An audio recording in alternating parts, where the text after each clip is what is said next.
His statement was taken without a lawyer. SSS witness admits as Nnamdi Kanu's trial uncovers gaps in prosecution case. My dear listeners, here is another interesting news regarding Nnamdi Kanu. As SSS witness admits that his statement was taken without a lawyer. Here it said that SSS witness admit as Nnamdi Kanu's trial uncovers gaps in prosecution case. My dear listeners, from wherever you're listening from, before I go into the full details, this is another plot so that this Nnamdi Kanu case will not be settled at the right time, at the speculated time they announced. So moving on to the full details, kindly please ensure you like, subscribe to this channel and share. A key prosecution witness presented by the Nigerian government on Friday admitted that the statement obtained from Nnamdi Kanu, the detained leader of the indigenous people of Biafra IPOB, was taken without the presence of his legal counsel, raising fresh concerns over the integrity of the government case. The witness, a Department of State Services DSS operative identified in court as PWAAA, made the admission during cross-examination by Kanu's lead counsel, Chief Kanu Agabi San, before Justice James Omotoshol of the Federal High Court in Abuja. When asked directly whether the statement from the defendant was obtained in the presence of his lawyer, the witness replied his statement was taken without his lawyer. The DSS operative who was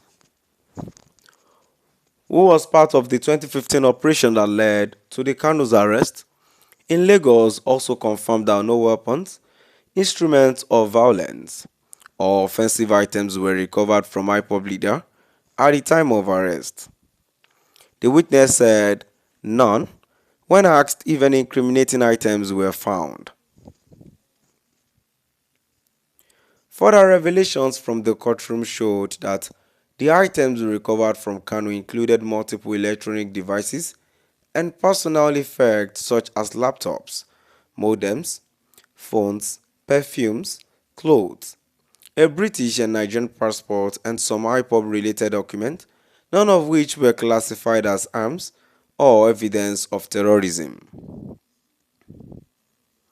The DSS operatives did not analyze the seized items, claiming his mandate was limited to arrest and interrogation. Though Kanu's phone was analyzed, the witness said the report was not submitted to the court as it was deemed immaterial.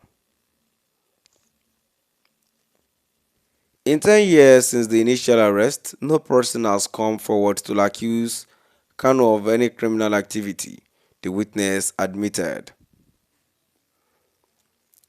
The individual arrested alongside Kanu was also found to be in possession of no incriminating items and was not identified as a terrorist facilitator. Agabi challenged the credibility of the DSS case, repeatedly pointing out the witness' lack of concrete knowledge, including his inability to name any co-defendants or individuals facing similar charges for Biafra agitation. Do you agree that in the entire nation, the only person standing trial for the agitation of Biafra is the defendant? Agabi asked. I do not have information about that, the witness replied. When asked who else might be involved, he cited Simon Ekpa, admitting that his knowledge came from social media. However, he considered that he did not know whether Ekpa was facing trial alongside Kanu. The judge and observers were left stunned by the repeated answers of "I don't know" and "I wasn't tasked with that" from the government first witness.